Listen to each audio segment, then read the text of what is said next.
Salut tout le monde, on se retrouve aujourd'hui pour notre tournée estivale des parcs et zoos de la région Auvergne-Rhône-Alpes où on habite. Et aujourd'hui on va vous emmener à Touroparc. Donc Touroparc, c'est un petit parc qui se trouve entre Villefranche-sur-Saône et Mâcon à peu près, donc à une petite heure de Lyon, qui a la particularité de rassembler en fait un beau parc zoologique, un espace, on va dire, parc d'attractions adapté aux petits, avec des versions, on va dire, simplifiées et moins à sensation de différentes attractions qu'on trouve dans les grands parcs, et également un beau parc aquatique avec des jeux d'eau au sol, pas de piscine par contre, mais plusieurs toboggans, des choses comme ça. Donc c'est un mix en fait qui n'est pas inintéressant pour la famille, pour passer une journée avec des activités variées. Donc voilà, on va aller voir ça ensemble, et puis bonne visite avec nous. Allez, c'est parti.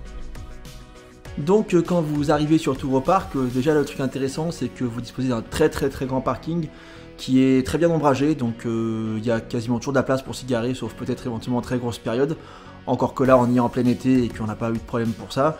C'est un parking qui est assez agréable et souvent les gens d'ailleurs s'en servent pour aussi revenir y pique-niquer entre midi et deux, puisque les très grands arbres font qu'on a une ombre et une fraîcheur qui n'est pas forcément présente ailleurs dans le parc, donc c'est plutôt sympa si on veut faire son pique-nique de son côté.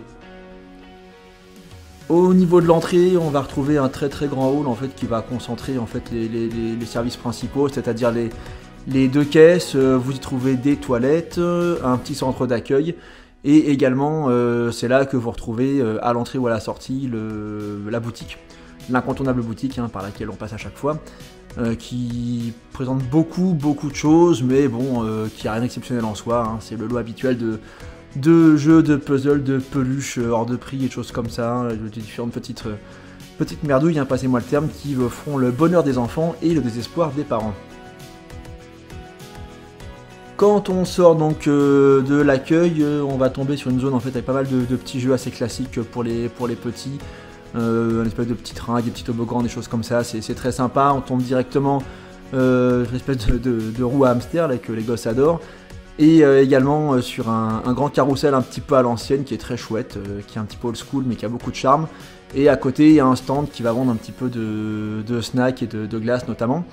Donc ça fait à la fois un bon spot d'entrée pour le début de la journée. C'est aussi un coin qui peut être bien pour s'arrêter si on arrive juste autour de midi quand on commence le parc. À ce moment là on peut se poser, prendre un sandwich, sortir son pique-nique et comme ça et compagnie. Et ça va ouvrir à la fois d'un côté sur l'espace aquatique qu'on verra après, et c'est aussi la porte d'entrée vers l'espace zoologique que je conseille de faire en premier. Donc l'espace zoologique est très bien fichu, honnêtement, ça a été une grande surprise quand on est venu la première fois, là c'est la troisième fois qu'on y va, mais c'est vrai qu'il est très ombragé, on est très proche des animaux, donc on les voit bien. La collection en fait d'animaux est très complète. J'ai été vraiment surpris en fait qu'un petit parc, on va dire, de campagne entre guillemets, pas un parc principal, pas un grand parc au sens strict, propose autant d'espèces différentes avec autant d'environnements. Alors on peut éventuellement reprocher que les enclos sont pas très grands, c'est vrai. Par contre ils sont généralement assez arborés, il y a toujours des zones de retrait pour que les animaux puissent se mettre un petit peu de côté. Ils sont bien mis en valeur, et il y a également en fait des espaces d'observation qui sont très bien fichus. On a vraiment le sentiment d'être au contact de l'animal quand en tout cas ils sont dans les zones sur lesquelles on peut les observer correctement et qui ne se sont pas mis un petit peu en retrait, chose que la plupart des enclos permettent de faire. Il y a notamment un rhinocéros qui est assez rare, je crois qu'il y a un programme de préservation aussi des espèces, il y a pas mal d'échanges de protection des animaux et de partenariats qui sont mis en place au niveau de Touroparc, comme la plupart des zoos aujourd'hui, heureusement d'ailleurs. Il y a un très bel espace également d'observation en hauteur pour voir les éléphants, le rhino à nouveau, donc vu par au-dessus, c'est plutôt sympa. Beaucoup de petits enclos avec soit des très grandes vitres, soit des postes d'observation pareil, soit du contact très rapide.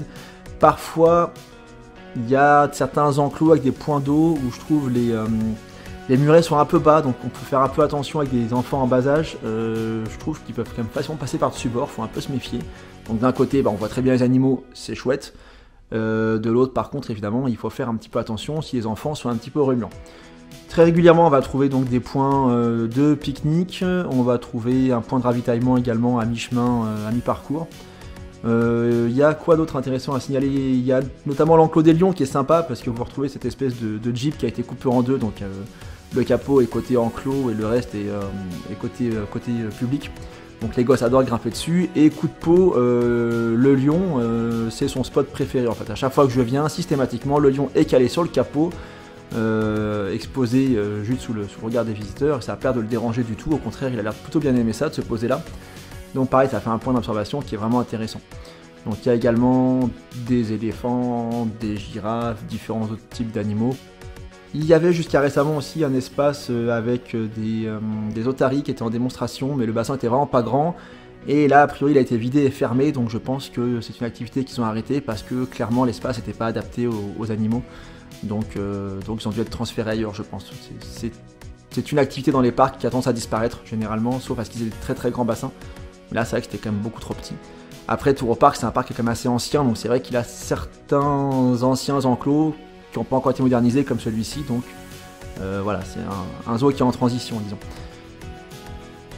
On va aussi trouver un très grand espace dédié notamment aux primates, à tout ce qui est singes et compagnie, des très grands enclos extérieurs qui sont plutôt sympas, des beaux points d'observation.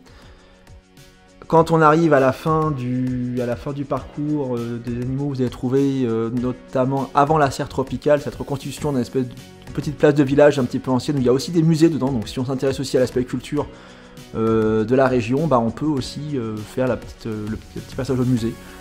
Honnêtement, j'ai jamais fait, mais j'aime bien la place en tant que telle. Voilà. Elle donne donc sur la serre tropicale, avec encore une fois des points toilettes qui sont répartis très régulièrement autour du parc.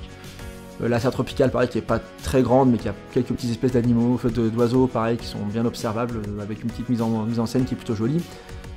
Et quand on va sortir de là, il y a à nouveau un point snack à cet endroit-là, et on va arriver donc sur la seconde zone thématique en fait du parc, qui est une espèce de petit parc d'attractions où vous allez retrouver des attractions version mini en fait, version toute douce, qui sont faites pour les enfants, qui peuvent faire seuls ou avec les adultes. Voilà, bon, par contre, effectivement, passer 10 ans, pour les enfants, c'est déjà plus très très intéressant. Mais quand on vient avec des petits, ça peut faire des trucs sympas, quoi. Et au sortir de cette zone-là, on va débarquer sur le vivarium, donc qui est très sympa et qui donne directement en fait sur le restaurant, le self, enfin pas le self, le restaurant principal du parc en fait, qui a une zone de jeu à côté, qui va ouvrir sur l'espace ludique.